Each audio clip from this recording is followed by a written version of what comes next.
I remember the exact moment I first saw infinity, and it wasn't the void between stars that showed it to me. The void was home, a mother's embrace of darkness, punctuated by the familiar points of navigation beacons and distant suns that never changed their positions in ways that mattered. Infinity came later, when they forced me to look up at something that had no ceiling, no bulkheads, no reassuring press of metal overhead, to remind me that I existed within something comprehensible. The sky of Tertius Majoris stretched above me without boundary or mercy. And in that moment, I understood that I was going to die not because I lacked courage or training, but because my mind simply couldn't accept that such emptiness could exist above a human being without crushing him into nothing. My name was Davos Kaish, though by the end I would answer to rating or that void-born bastard or nothing at all. I was born in the lower decks of the merchant vessel Endless Providence, a bulk hauler that spent 2 centuries ferrying agricultural products and industrial components between the Forge world of Gryphone 4 and the Hive worlds of the Segmentum Solar. My mother served as a plasma conduit technician. My father operated one of the tertiary cargo bay pressurization systems, and I came into existence somewhere between their duty shifts in a crew quarters measuring 3 meters by 2 meters. With a ceiling so low my father couldn't stand fully upright. This was luxury, they told me. This was blessing. 30,000 souls lived and died aboard the Providence, and most would never see a space larger than the corridors they walked for their entire lives. I learned to walk in those corridors, my first steps taken with one hand always trailing along the wall because empty space, even the meter-wide space of a passageway, felt wrong. My earliest memories are of temperature, the constant warmth of recycled air that smelled of machine oil, and the particular sweetness of oxygen scrubbers working just inefficiently enough that you could taste the recycling process. Every surface was metal or polymer, every sound was the hum of engines transmitted through bulkheads, every meal came from the same protein recyclers that turned yesterday's waste into tomorrow's nutrition. The lighting was always the same. Sodium lamps in the lower decks where we lived, cold white lumens in the upper decks where officers moved through spaces tall enough to make me dizzy. At 13 standard years, I was assigned to the navigation support crew, a position my mother wept over because it meant I would occasionally see the observation galleries where the void itself was visible through armored viewports. Most crew ratings never left their departments, never saw anything but corridor and duty station and sleeping rack for their entire existence. I was blessed, she said. I was fortunate. The Emperor provides, she whispered, making the sign of the Aquila with hands that trembled from radiation exposure accumulated over 40 years of service. I wanted to believe her. I wanted the warmth in my chest to be gratitude rather than the first symptoms of the plasma leak that would eventually kill her 7 years later. The observation gallery was a space 5 meters wide and 10 meters long, with viewports of armored crystal that looked out at the nothing between stars.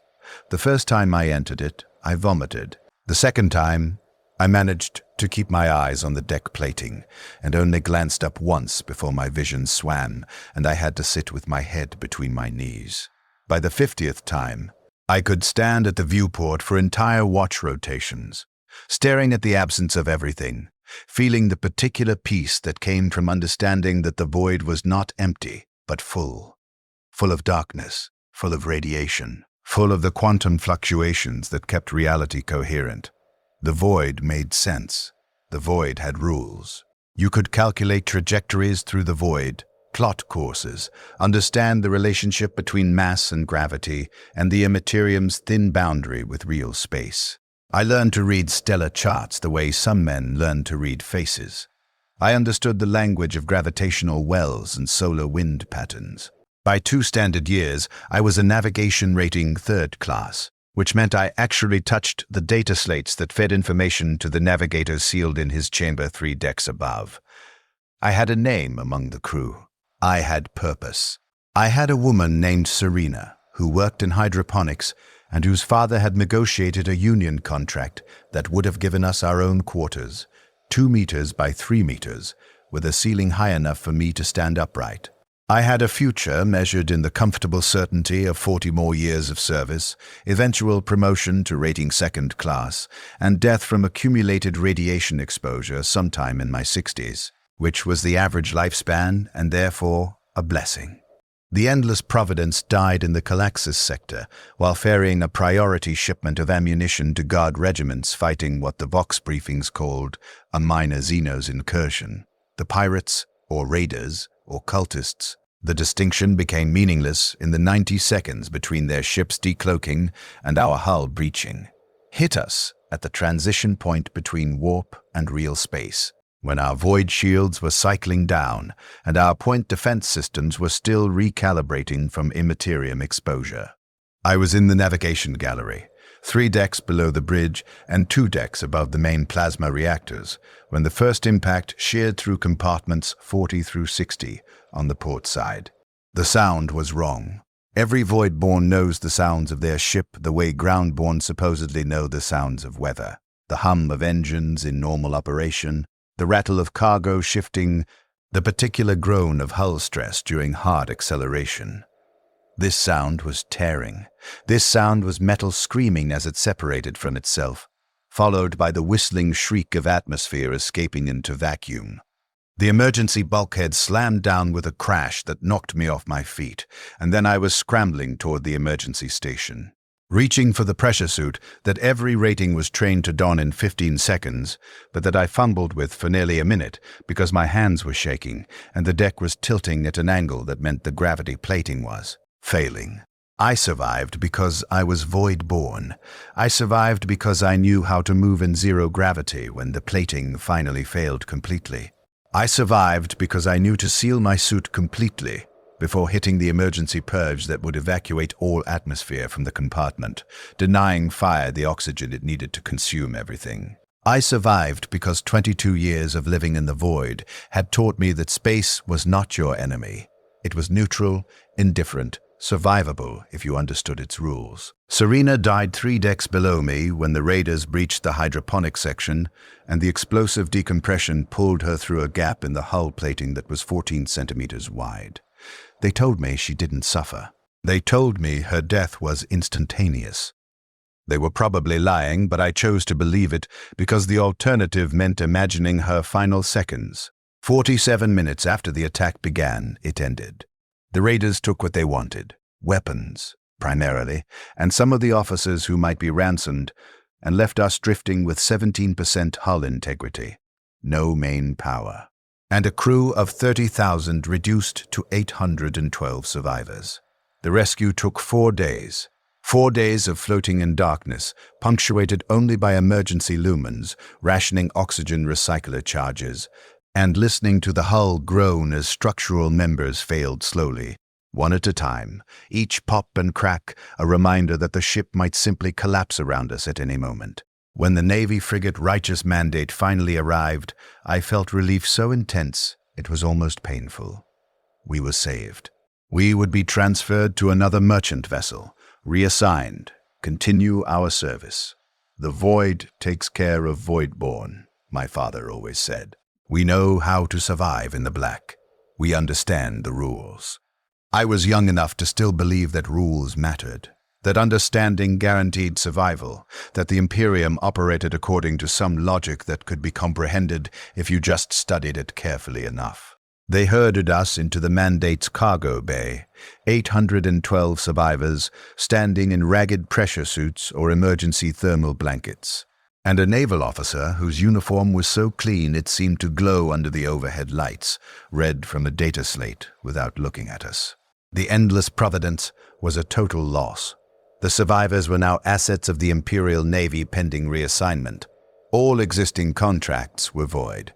All previous assignments were terminated. We would be processed according to naval regulations and assigned to positions where we could best serve the Emperor's interests. The word processed should have warned me. In the Imperium, processing is never mercy. They separated us by capability. Navigation ratings went to one section, engineering crew to another, weapons specialists to a third. I stood with 43 other navigation ratings, while a tech priest examined our records with mechadendrites that clicked and whirred in patterns that might have been excitement or might have been the machine equivalent of boredom. When he reached my file, 3 of his mechadendrites twitched simultaneously. "Rating 3rd class Davos Kesh," he intoned in a voice that sounded like grinding gears. "Stellar cartography specialist. Gravitational plotting. Void walk certified." I nodded, trying not to look at the 3-eye lenses that had swiveled to focus on me with an intensity that made my skin crawl. "Acceptable," the tech priest said, and made a notation that I couldn't read. "You will be retained for naval service pending openings in the Navigation Corps. Estimated waiting period, 14 to 18 months. 14 months. 18 months. Numbers that were meaningless in the moment, but that I seized on with desperate gratitude, because they meant continuity. They meant I would stay in the void where I belonged. They meant my life would continue along recognizable lines. I didn't thank the Emperor then. I didn't thank anyone. I just felt the tension drain from shoulders I hadn't realized I'd been holding rigid for 4 days. They moved us to a holding facility on a naval station, whose name I never learned. Just a designation, Station Tertius 7, which probably meant it was the 7th station in some sector or subsector that itself was just a number in some bureaucrat's filing system. The station was large enough that I got lost twice trying to find the communal sleeping quarters, and the corridors were wide enough that I had to fight the instinct to press against the wall like a child. We waited. Days became weeks. The other navigation ratings and I fell into the rhythms of institutionalized existence. Scheduled meals in a refectory that could hold 2,000 people. Scheduled exercise in a gymnasium that was larger than the entire crew quarters section of the Providence. Scheduled work assignments that mostly involved data entry and inventory management. I should have known something was wrong when they started the physical conditioning. Naval navigation ratings don't need to be physically fit beyond the basic requirements of not dying from atrophy. We sit at consoles. We calculate trajectories. We monitor instruments. When the instructor started forcing us through combat drills, running, lifting, close-quarters fighting techniques, I assumed it was just Navy thoroughness, the institution's need to categorize and prepare for every possibility. When they added weapons training, I started asking questions. "Regulatory compliance," the instructor said, his voice flat in the way that meant no further questions would be answered. "All naval personnel must maintain combat-ready status. This is doctrine." Doctrine. The word that ended all discussion, the appeal to authority that required no justification. I learned to fire a lasgun. I learned to fix a bayonet and charge at practice dummies.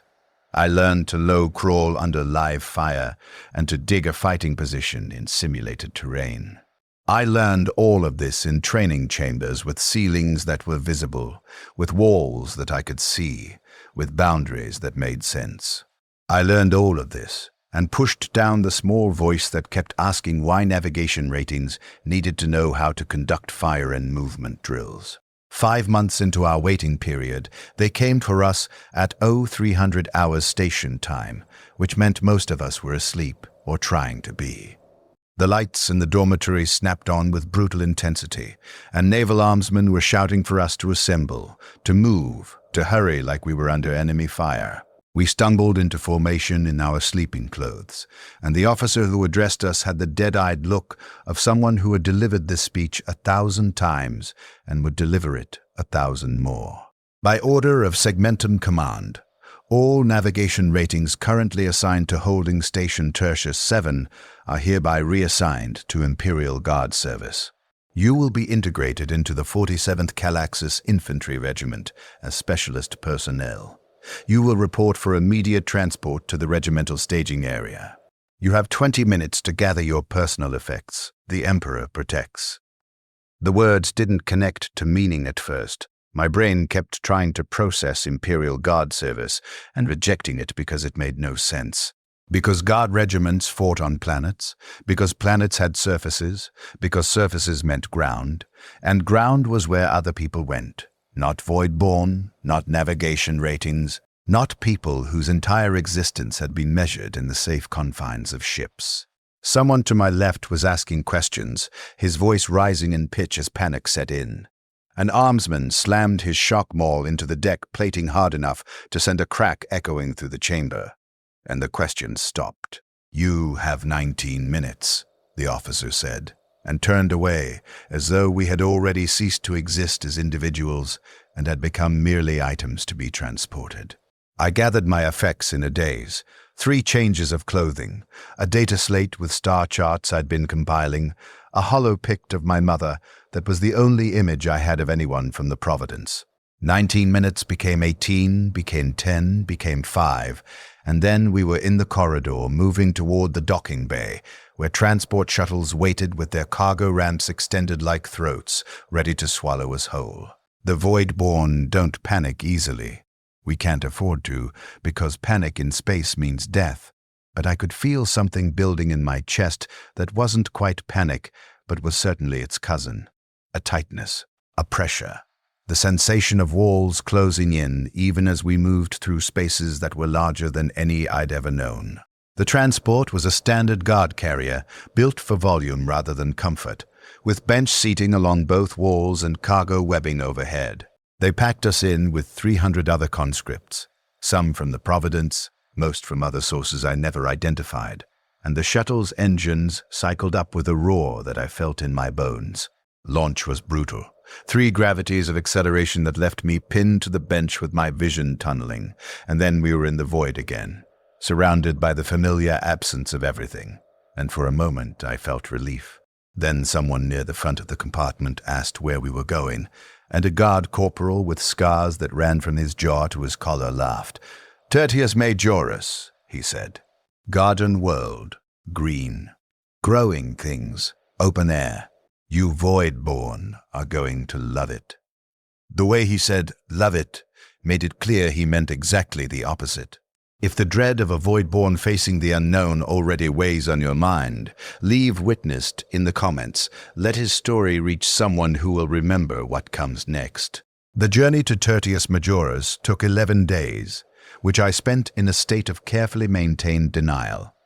I focused on the familiar sensations of void travel, the subtle vibrations of the ship's engines, the recycled air that tasted of metal and bodies pressed too close together, the way gravity plating gave everything a consistent down that had nothing to do with planetary mass. I avoided conversations with the other conscripts, especially the groundborn who complained about the void's emptiness and counted down the days until we would reach atmosphere. I avoided thinking about what garden world meant, what open air implied, what reality awaited at the end of these 11 days. On the 10th day, they showed us the briefing. A guard lieutenant whose left arm had been replaced with a crude mechanical augmentation stood at the front of the transport bay while a hollow projector displayed images of Tertius Majoris in grainy green monochrome. The planet from orbit looked like every planet I'd ever seen from observation galleries, a sphere of clouds and terrain, differentiated only by the particular patterns of its continents and oceans. From space, it looked manageable. From space, it looked contained within the boundaries of the viewport. Tertius Majoris is currently 40% contested, the lieutenant said, his mechanical arm whirring slightly as he gestured at the hollow display. Orc invasion force estimated at 3 million strong. Primary landing sites here, here, and here. Red markers bloomed across the planetary display like a disease spreading. The 47th Calax's infantry is being deployed to reinforce the defense of Hive Tertius Prime and conduct counter-offensive operations in the surrounding agricultural zones. Your role as specialist personnel will be determined by regimental command based on your skills and the tactical situation. Someone raised a hand and asked about the sky. The lieutenant looked at him with something that might have been pity and said, "It's blue, sometimes cloudy. You'll adapt or you won't." Dismissed. You'll adapt or you won't. As though adaptation were a choice. As though the human mind were infinitely flexible and could simply accept the complete inversion of everything it had known for 22 years. I wanted to laugh, but my throat was too tight, and the sound that came out was closer to a whimper that I tried to disguise as a cough. Atmospheric insertion began at 0700 hours ship time on the 11th day. The transport's engines changed pitch as we hit the outer edge of Tertius Majoris's atmosphere, and the whole vessel began to shake with a violence that was nothing like normal void travel. This was friction. This was air molecules slamming against hull plating at velocities that generated heat and turbulence. This was entry, and every void-born instinct I possessed was screaming that something was catastrophically wrong, that the ship was breaking apart, that we were dying. Normal insertion turbulence, a guard sergeant shouted over the rattling din. Sit tight and pray to the Emperor that the pilot doesn't fuck it up. The void-born in the transport, maybe 40 of us total, were all showing the same signs: hyperventilation, wide eyes, hands gripping the bench seating hard enough to make knuckles white. The ground-born looked uncomfortable but not terrified, and I hated them for it in that moment. Hated them for having been born under skies and atmospheres, for knowing how to exist in spaces that had no ceiling, for not understanding that what we were experiencing was the fundamental violation of every survival instinct our lives had taught us. The shaking stopped, the engines cut to a lower pitch. Through the small viewports in the transport's hull, I could see something that my brain initially couldn't process: light that wasn't from lumens or stars. Light that came from everywhere and nowhere, light that filled space with an intensity that had no single source. Sunlight, I realized.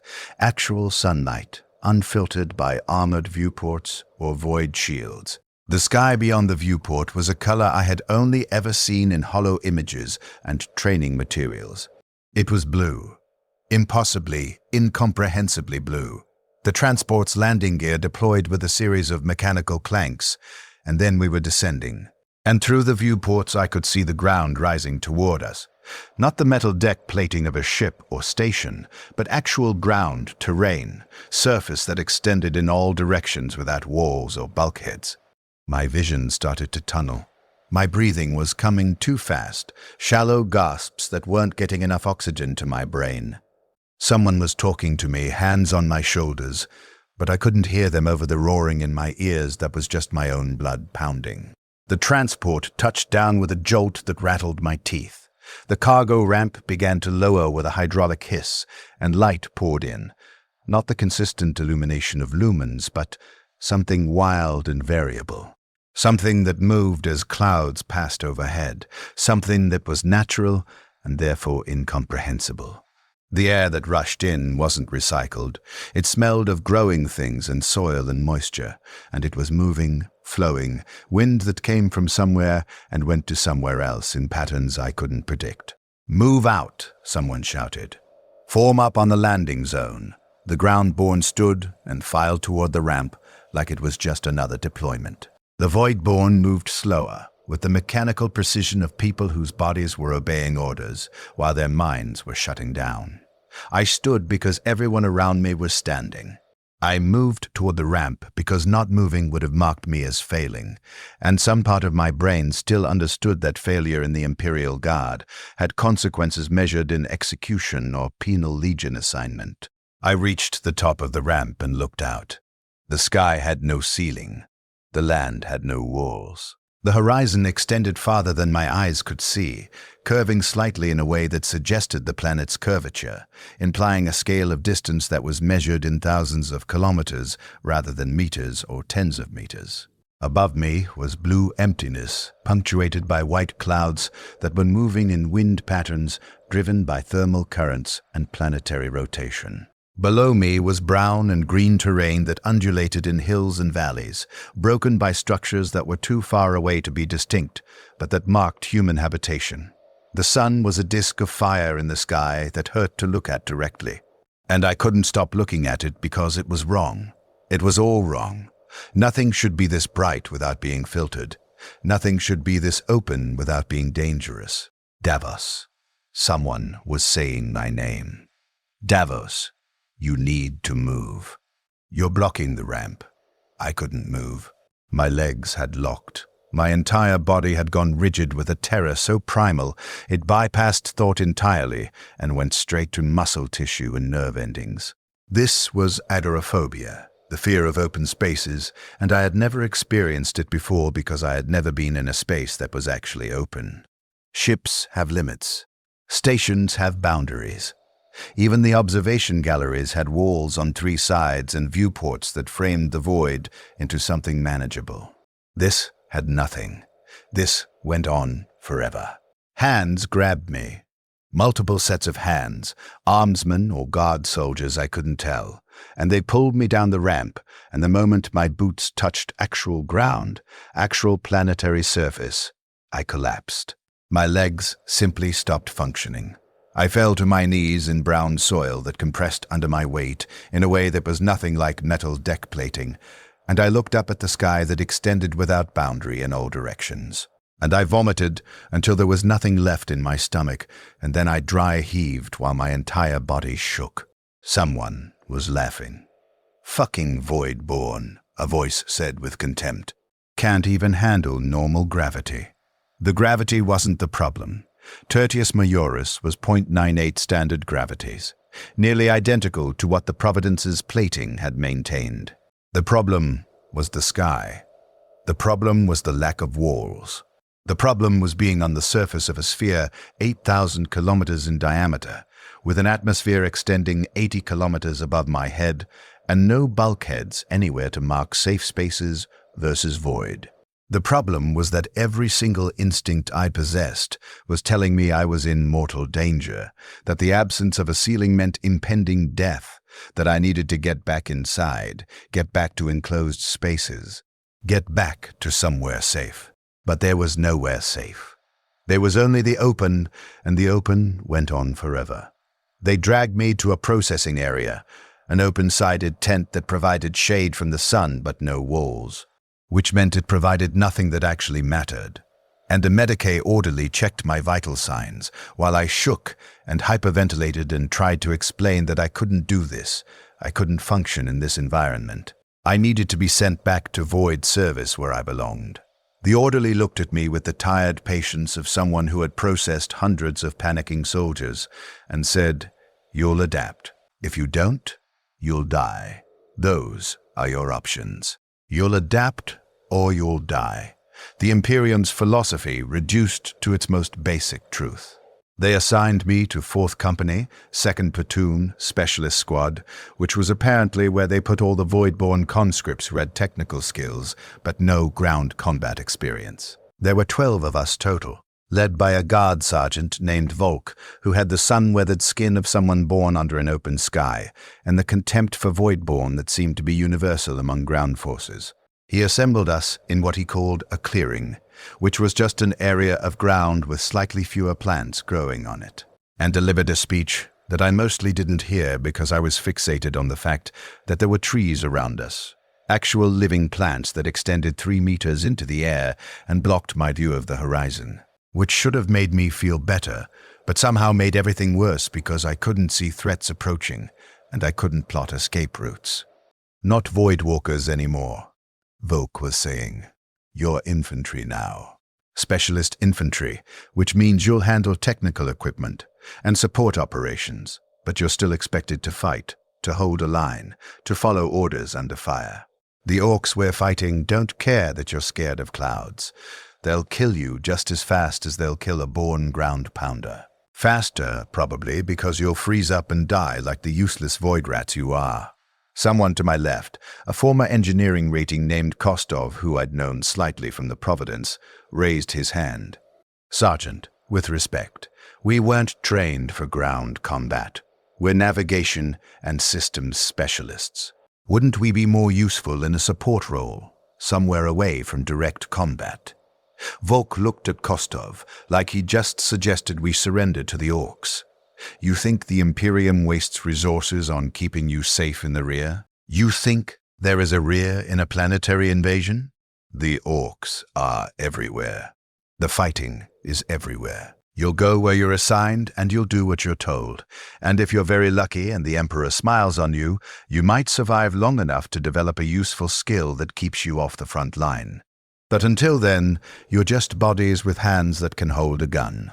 Bodies with hands. That was all we were. That was all we had ever been, really. But in the void it had seemed more dignified somehow. In the void, we were specialists, ratings, crew members with purpose.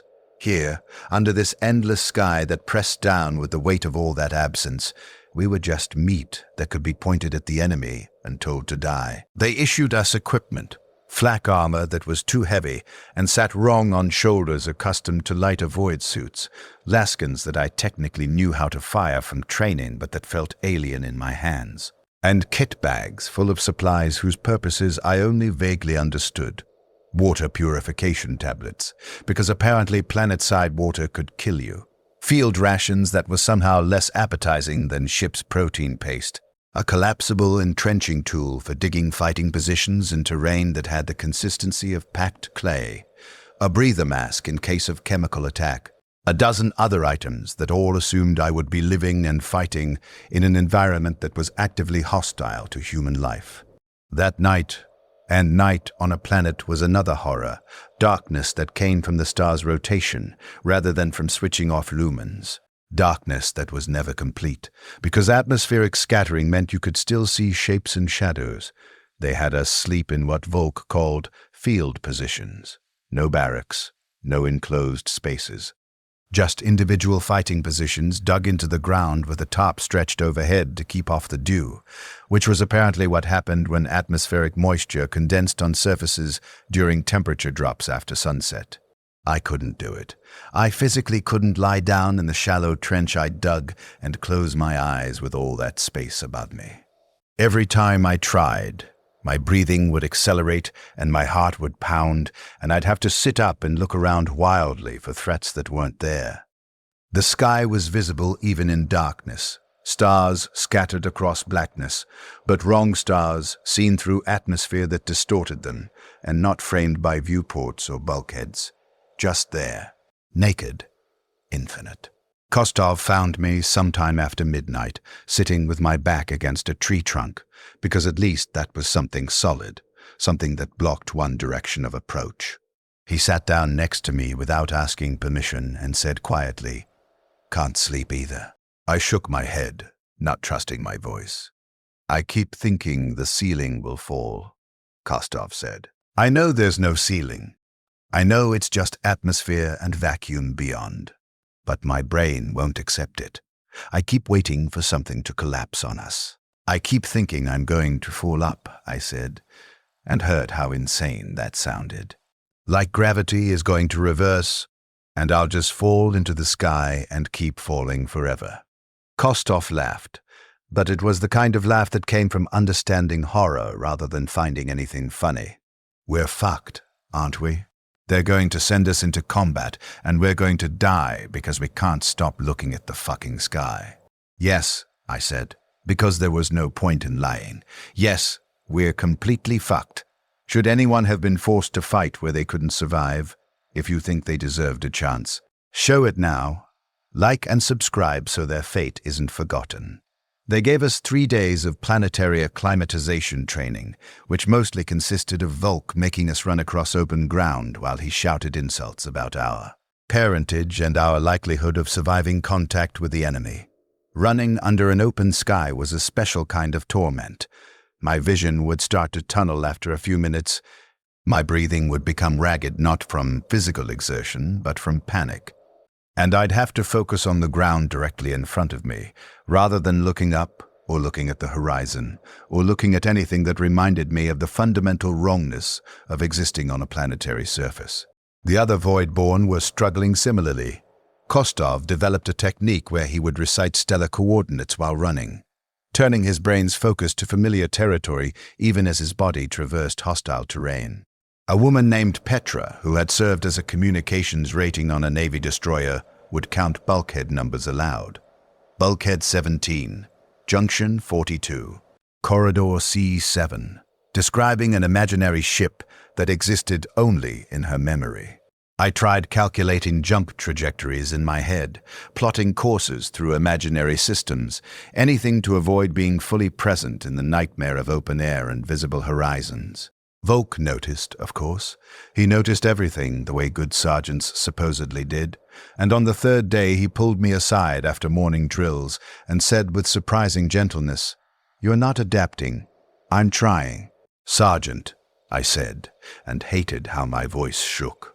"I know you are. I can see the effort. But effort doesn't change brain chemistry, and your brain is wired for enclosed spaces. You grew up in what, 2-meter corridors? 3 meters in the main passages, 2 in the living quarters. Throne's sake." Volk shook his head. "And now I'm asking you to function in spaces that extend kilometers in every direction. That's like taking someone who's lived their whole life at the bottom of the ocean and dropping them on a mountaintop. The pressure difference alone would kill them." I felt a surge of hope, irrational and desperate. "So you'll recommend me for reassignment? Back to void service? Or maybe station duty somewhere with walls?" Volk's expression hardened. "No. I'll do my job, which is to turn you into something useful before the orcs kill you. But I'm telling you now, Davos, you need to find a way to function despite the fear, not because of adaptation. You're never going to adapt. Your brain won't let you. So you need to find something else to focus on, something that can override the panic response long enough for you to do your duty. And if I can't, then you'll die in your first engagement, frozen like a rabbit in the open, and I'll write a report that says you died honorably in service to the Emperor. It won't be true, but it'll be kind, and kindness is about all I can offer Voidborn in your situation." He walked away before I could respond, leaving me standing in the shadow of a supply tent with the sky pressing down like physical weight and the certain knowledge that I was already dead, just waiting for my body to catch up to reality. The 47th Calaxis Infantry moved out on the 5th day, a column of vehicles and marching soldiers that stretched for 2 kilometers along a road that was just packed earth, worn smooth by centuries of traffic. I rode in the back of a transport truck with 20 other specialists, all of us clutching our laskins and trying not to look at the sky that was visible through the truck's open top. The vehicle's movement was wrong, not the smooth glide of a grav platform or the consistent vibration of a ship's deck, but a bouncing, jolting chaos that came from wheels moving over uneven terrain. I spent the first hour of the journey vomiting into a provided bucket, which at least gave me something to focus on besides the horizon. They told us we were heading for a place called Agricomplex 7, one of the massive agricultural facilities that fed Hive Tertius Prime's billions. The orcs had overrun it 3 days ago, and our orders were to retake it, secure the gene seed storage facilities, which apparently were valuable enough to risk lives over, and establish a defensive perimeter. It was described as a low-intensity engagement, which I later learned was Guard terminology, meaning you'll probably die, but it won't be a glorious last stand. We arrived at noon, when the sun was directly overhead and casting shadows that were too short and wrong.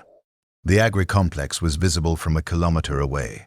Massive structures of corrugated metal and synthcrete, surrounded by fields that had been planted with some kind of grain crop that extended to the horizon in neat rows.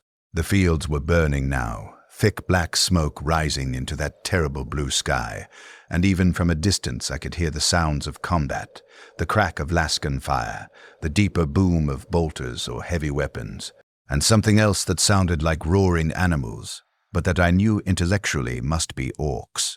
Volk assembled our squad in a drainage ditch next to the road, which was the closest thing to cover available, and which at least provided walls on 3 sides.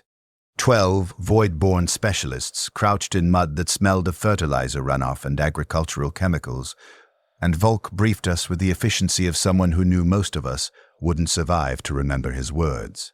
The complex is divided into 4 sectors. Alpha Company is hitting Sector 1 from the north.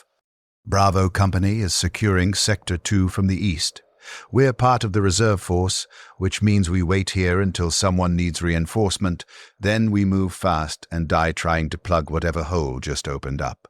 Specialists, that's you lot, will be assigned to whatever technical equipment needs operating once we're inside.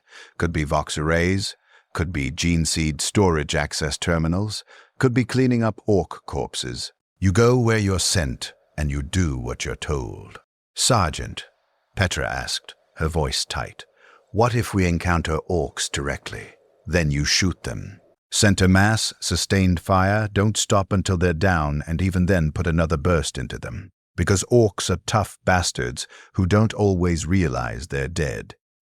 If they get close, fix bayonets and pray. If they board you, he paused, seemed to realize he'd used void combat terminology. If they get into melee range, you're probably fucked, but take one with you if you can. 12 people who had spent their entire lives in controlled environments, operating delicate instruments and navigating by stellar mathematics, listening to instructions on how to stab alien monsters with knives. The absurdity would have been funny if it wasn't so absolutely fucking terrifying. We waited in that ditch for 2 hours. 2 hours of listening to combat intensify in the complex ahead, of watching smoke billow thicker, of feeling the ground vibrate from explosions that I couldn't see but that were close enough to sense. 2 hours of trying not to look at the sky, of failing, of feeling the panic claw at my throat every time I made the mistake of glancing up at all that blue emptiness. Kostov sat next to me and counted bulkhead numbers under his breath. Petra was praying, rapid whispered litanies to the Emperor that all ran together into a stream of desperate sound. I plotted jump calculations, but the numbers kept sliding away from me because it's hard to calculate warp trajectories when your hands are shaking and your vision keeps tunneling. The call came at 14:37 hours local time. Volk's vox bead crackled. He listened for 10 seconds, then stood and shouted, "Move out. Double time to Sector 3, Gene Seed Storage Facility 9. Follow me and stay tight." We climbed out of the ditch and ran across open ground toward the complex, and that was when my world collapsed completely. Running under the open sky with nothing overhead but atmosphere and death, toward a burning facility where orcs were waiting to kill me. Every instinct I possessed was screaming to find cover, to find walls, to find somewhere enclosed and safe. But there was nowhere safe.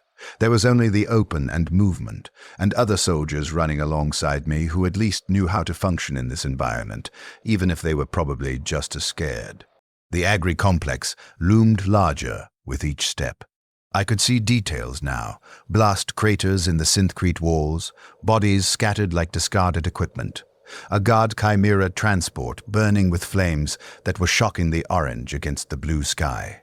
I could hear the fighting clearly now, not just distant noise but the specific sounds of small arms fire and screaming, and something roaring challenges in a language that sounded like violence given voice.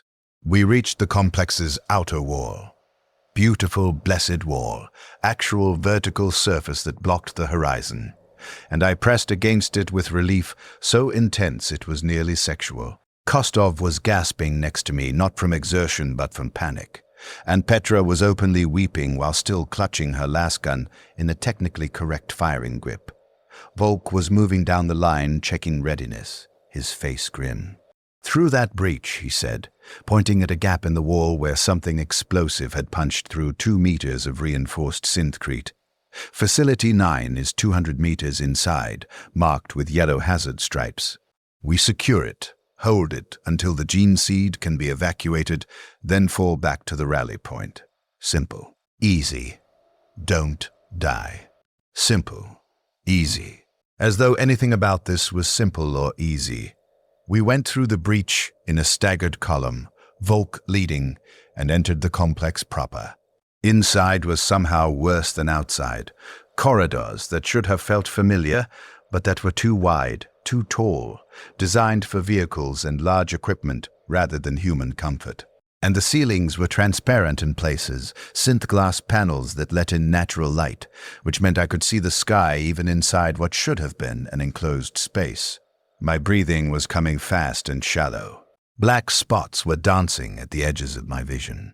I kept moving because stopping would mean acknowledging I couldn't function, and acknowledgement failure, and failure meant death.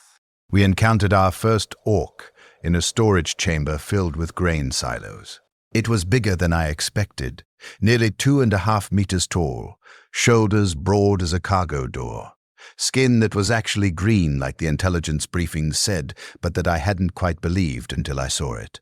The orc was wearing armor made from scrap metal and bones. Human bones, I realized with a jolt of horror, and it was holding a weapon that looked like someone had welded an autocannon to a chainsaw. The orc saw us and roared, and the sound hit me like physical pressure. Not a human sound. Not even an animal sound. Exactly. Something that existed purely to communicate violence and rage and the joy of killing. It charged. Volk was shouting, "Fire! Fire! Fire!" and I was raising my lasgun and pulling the trigger with the mechanical precision of training, but my hands were shaking so badly the first 3 shots went wide. Kostov was firing. Petra was firing. All 12 of us were firing into a target that was closing the distance at impossible speed, and last bolts were scorching black burn marks into green skin that didn't seem to care about pain or the concept of mortality. The orc reached our line. Its weapon came down in an overhead chop that caught a man named Yevgeny. Former plasma coil technician, 31 standard years old, had a sister on a trading vessel and split him from shoulder to sternum. Blood sprayed across my face, hot and copper-tasting, and Yevgeny made a sound that wasn't even a scream, just a wet exhalation, and then he was falling in pieces. Volk put a burst of lasgun fire into the orc's face at point-blank range, and finally the thing went down, crashing to the floor with an impact I felt through my boots. But it wasn't dead. It was still trying to rise, still trying to swing its weapon, still making that roaring sound even with half its head missing. Volk put another burst into it, then another, and only after the 6th or 7th burst did it finally stop moving. "Keep moving," Volk shouted. Facility 9, 200 meters. We kept moving. We stepped over Yevgeny's corpse, and I tried not to look at what spilled out when a human body was opened that violently, and we ran down corridors where the ceiling panels showed the sky, and I was whimpering now. Actually whimpering like a child, but I kept moving because not moving meant staying still, and staying still meant dying like Yevgeny died. Facility 9 was a reinforced bunker structure marked with yellow and black hazard stripes, designed to protect the gene seed storage that fed this entire agricultural zone's production. The door was sealed, heavy blast doors that would require technical knowledge to open, which was apparently why they'd sent specialists. Volk directed 3 of us, me, Kostov, and a woman named Ilyana, to the access panel while the rest of the squad set up a defensive perimeter. The access panel was familiar territory. Standard Imperial tech interface, data slate input required. Authentication protocols that I'd learned in my training as a navigation rating because all Imperial systems used similar architecture. My hands were still shaking, but this was something I understood, something I knew how to do. I worked through the authentication sequence while Kostov held a light and Ilyana watched the corridor with her lasgun raised. The door locks disengaged with a pneumatic hiss. The blast doors began to slide open, heavy and slow, revealing darkness beyond. And from that darkness came sounds, movement, breathing, something clicking that might have been claws on metal flooring. "Volk!" I shouted. "Something's inside." Volk and 2 others moved to the door, weapons raised. The doors finished opening, and light from our lumens spilled into the facility interior, and I saw them. Orcs.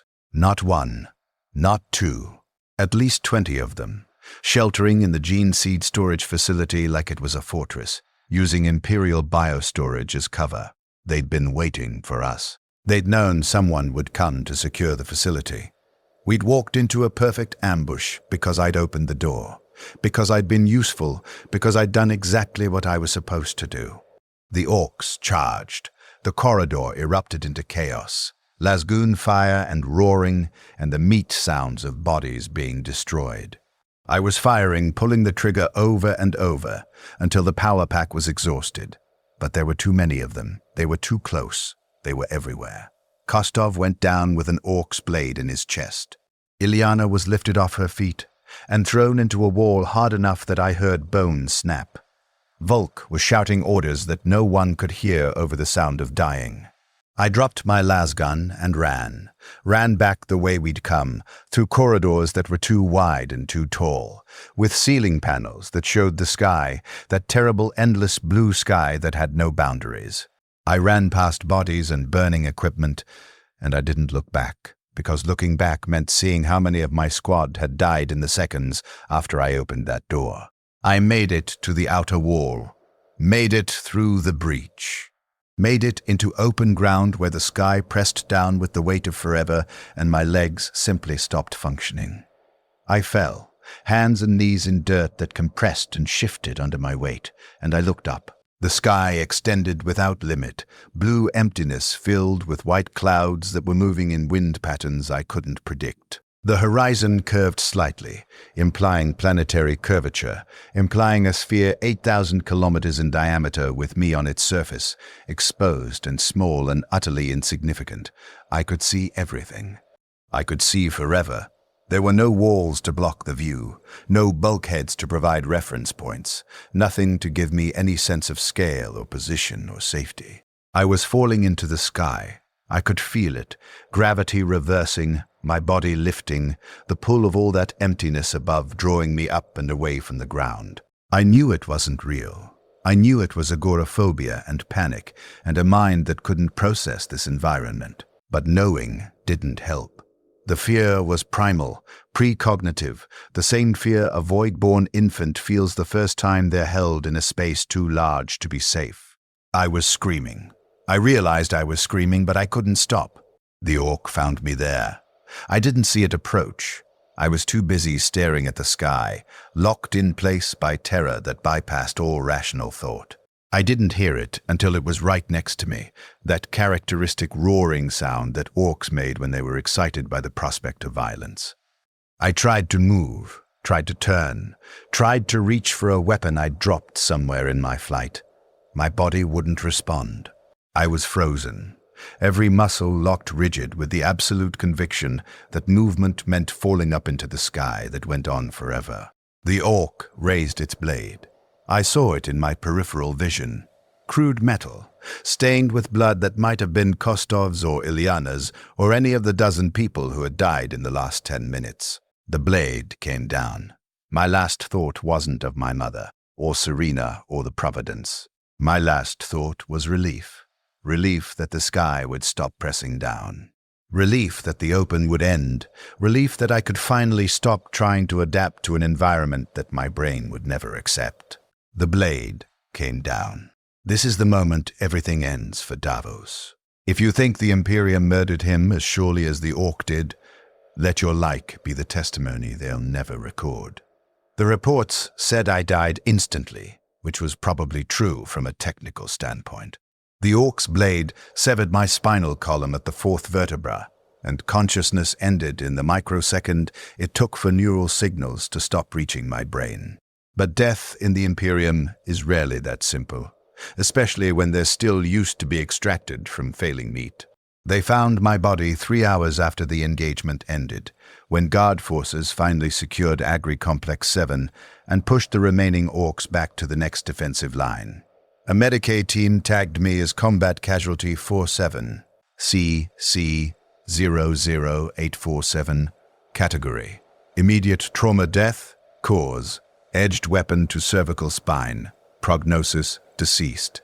They would have left me for the mass cremation if a tech priest hadn't noticed something about the data slate still strapped to my equipment harness. The data slate contained stellar charts, hundreds of them, compiled over 22 years of void service, annotated with gravitational data and warp route calculations. Information that was valuable enough to warrant extracting what remained of my neural tissue for interrogation by Mechanicus specialists. The Imperium doesn't waste resources, not even the resources of failure and death. They shipped what was left of me to a Mechanicus facility on Tertius Majoris's second moon, a place where atmosphere was controlled, and ceilings existed, and the void was visible through proper viewports.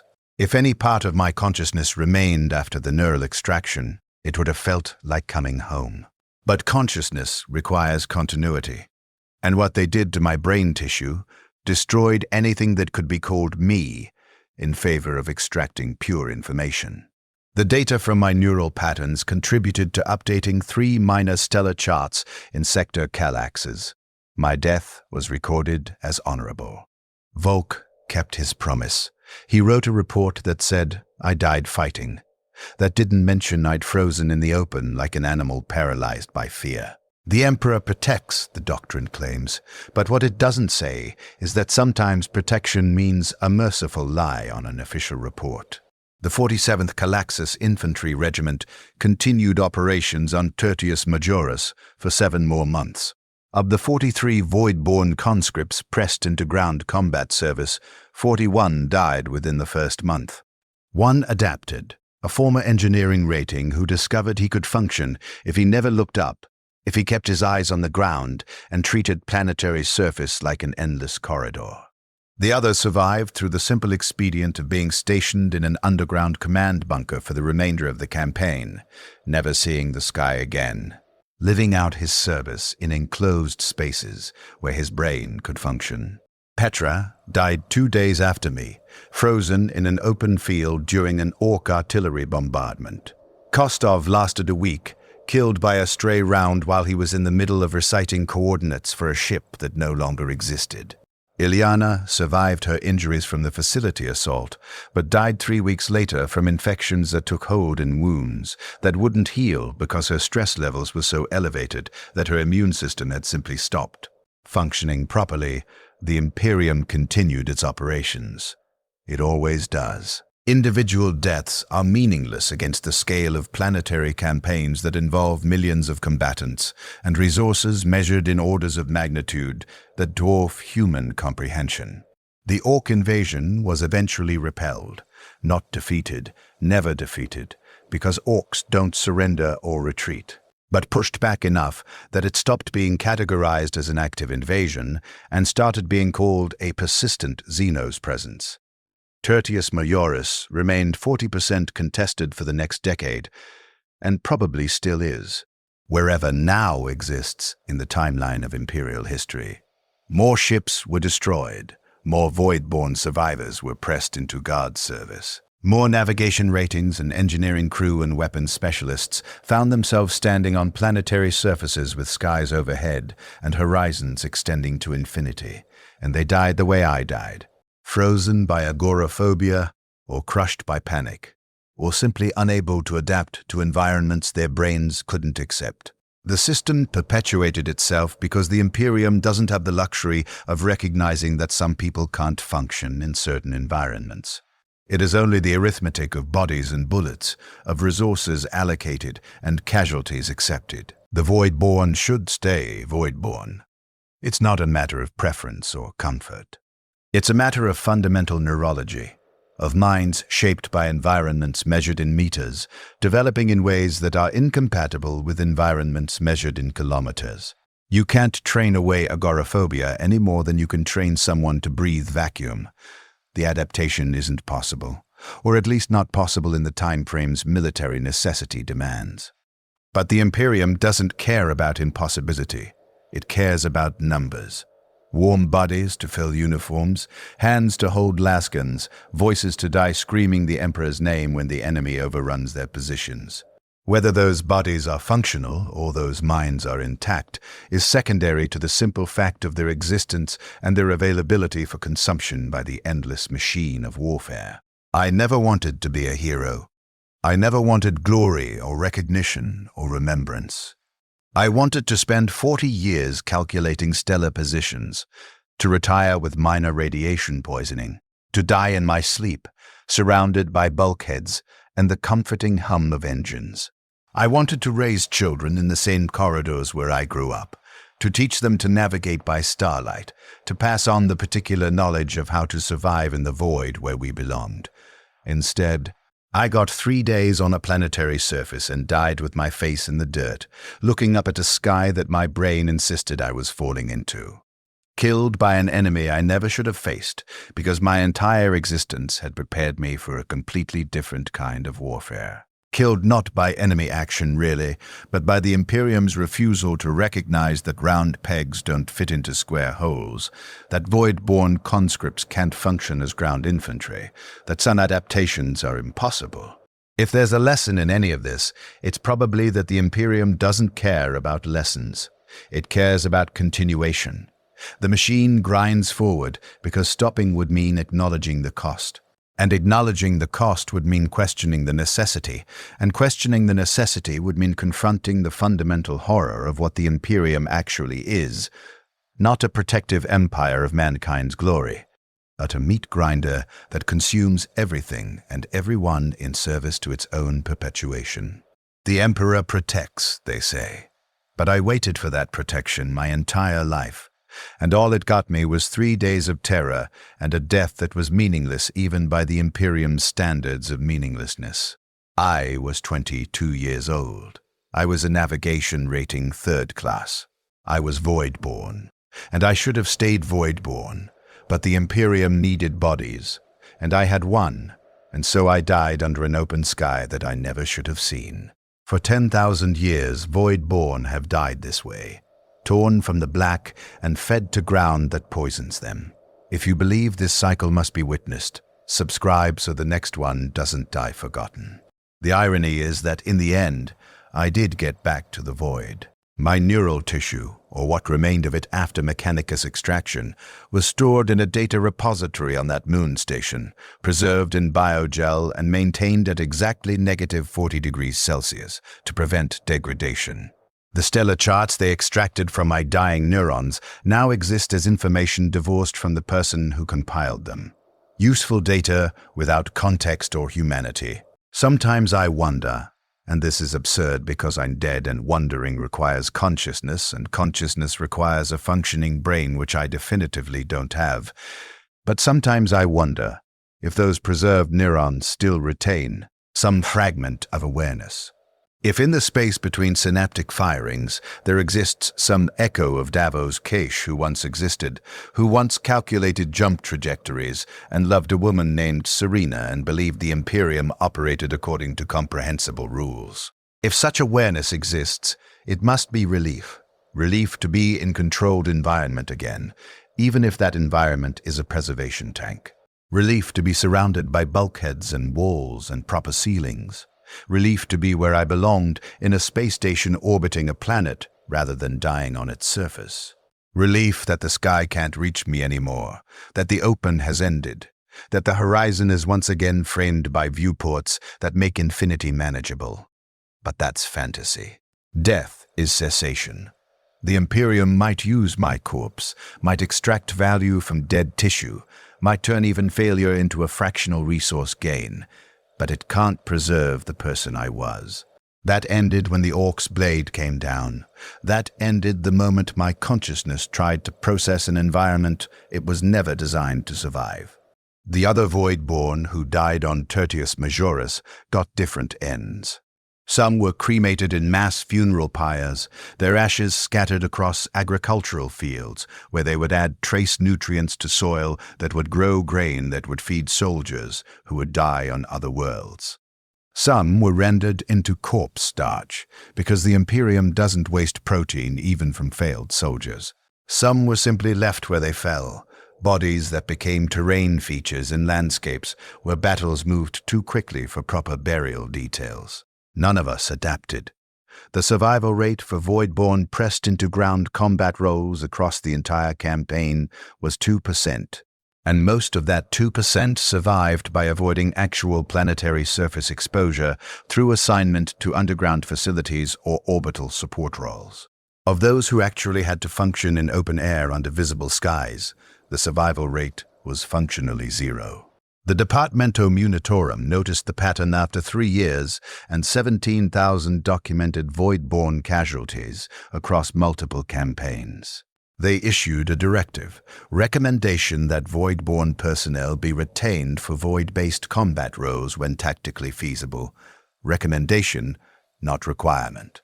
Tactically feasible, which meant almost never because tactical necessity always demanded warm bodies immediately, rather than optimal placement eventually. The directive changed nothing. Void-born continued to be pressed into ground service. They continued to die at rates that would be considered catastrophic if the Imperium measured loss in human terms rather than numerical ones. The system perpetuates because the system doesn't learn, doesn't adapt, doesn't care. It just continues, grinding forward, consuming everything in its path, and new void-born conscripts continue to experience what I experienced. The terror of seeing a sky without ceiling, the disorientation of horizon without walls, the primal panic of existing in space that extends beyond comprehension. They freeze in combat the way I froze. They die staring at emptiness above them, killed by enemies they could have fought if only they'd been kept in environments their brains could process.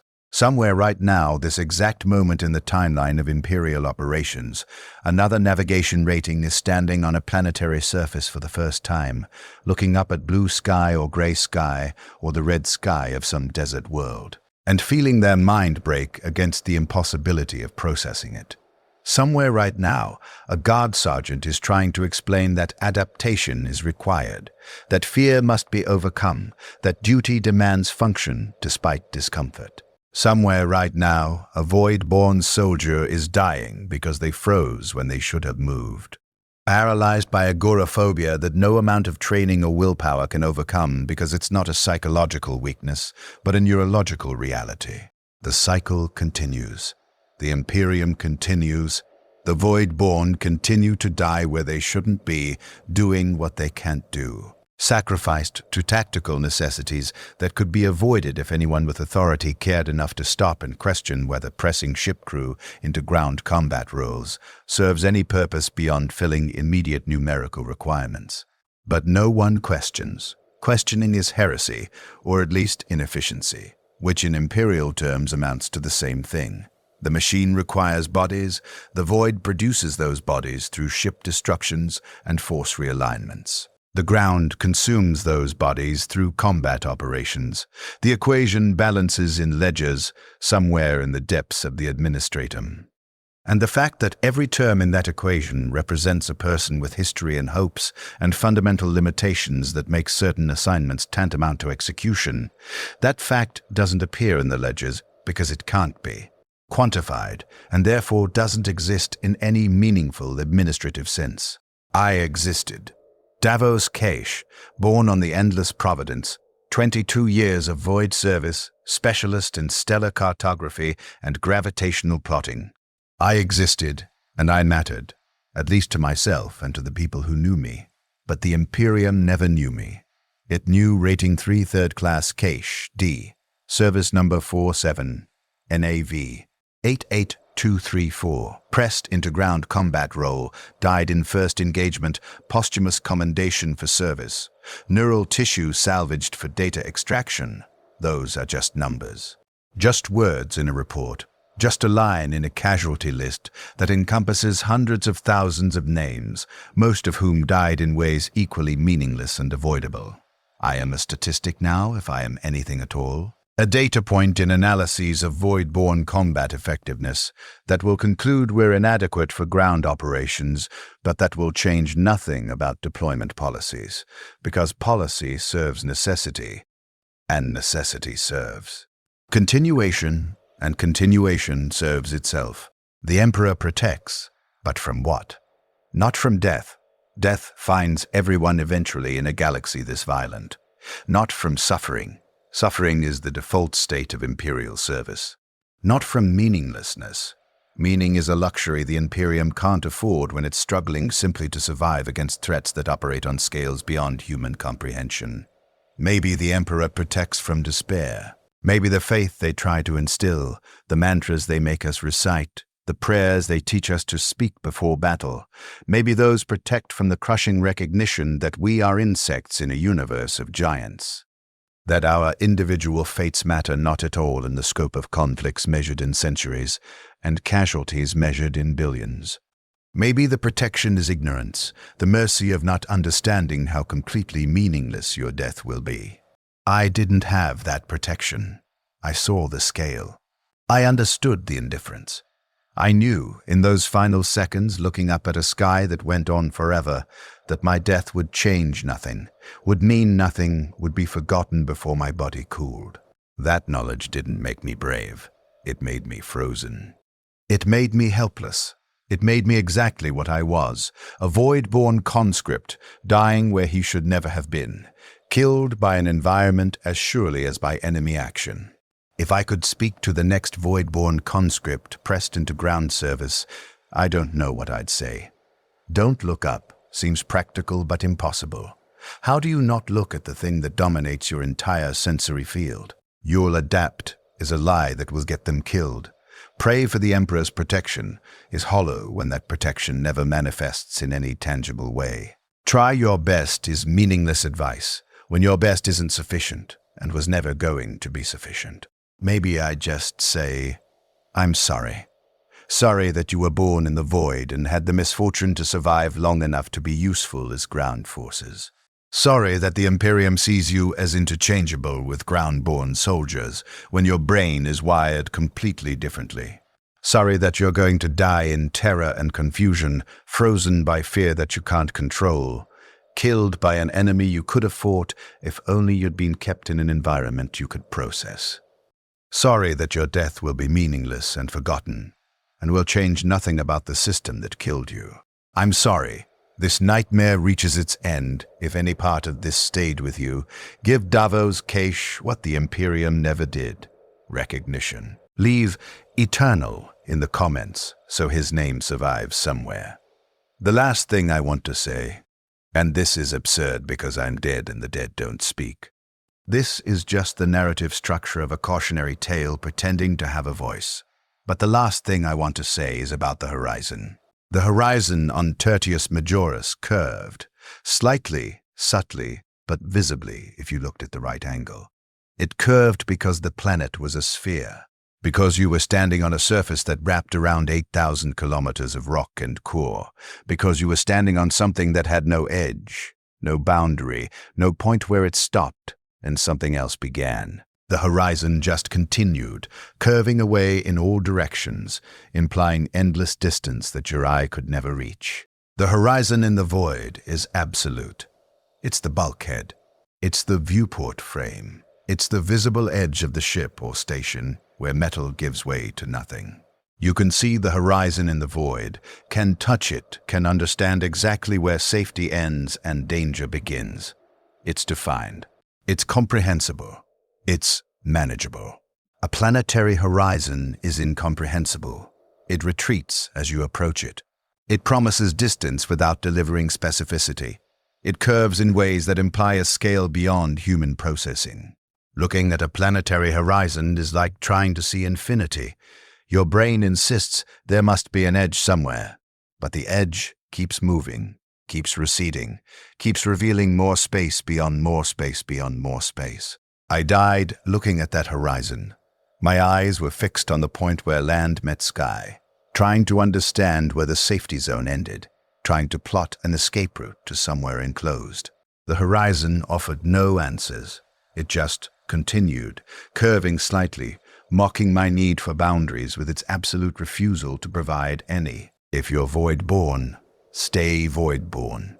Fight whatever authority tries to move you planet-side. Accept demotion, accept punishment detail. Accept anything except assignment to ground combat, where the horizon goes on forever and the sky presses down without mercy. The Imperium will tell you it's cowardice. The Imperium will tell you duty demands service wherever assigned. The Imperium will tell you adaptation is required and possible. The Imperium is wrong, not morally wrong. Morality doesn't enter into it. Factually wrong. The adaptation isn't possible, or at least not possible in any time frame that will keep you alive through your first engagement. You will freeze. You will panic. You will die staring at a sky you can't process, killed by an enemy you could have fought if only you'd been kept where you belonged. The void is home. The void is safety. The void is the only environment where void-born can function at full capacity. Anything else is execution dressed up as deployment, death dressed up as duty, murder dressed up as military necessity. I was Davos Kaish. I was 22 standard years old. I was a navigation rating 3rd class, specialist in stellar cartography, void-born on the Endless Providence, and died on Tertius Majoris 3 days after seeing a planet for the first time. I died because I saw the sky. I died because I was void-born and they sent me to fight on ground. I died because the Imperium doesn't care that some adaptations are impossible. I died, and nothing changed, and more void-born will die the same way, and the cycle will continue until the last ship burns and the last conscript falls, and the Imperium finally consumes everything, including itself. The Emperor protects, they say, but from where I died, face in dirt, looking up at infinity, I saw no protection. Only the endless blue sky, only the horizon that curved away forever, only the open that went on without boundary or mercy or end. The void-born should stay void-born. I didn't. This is what it cost. Now you know what the Imperium costs those born to the void. If you dare witness more truths, the Imperium buries. Subscribe. The Emperor protects, but knowledge costs, and silence is complicity in the next death.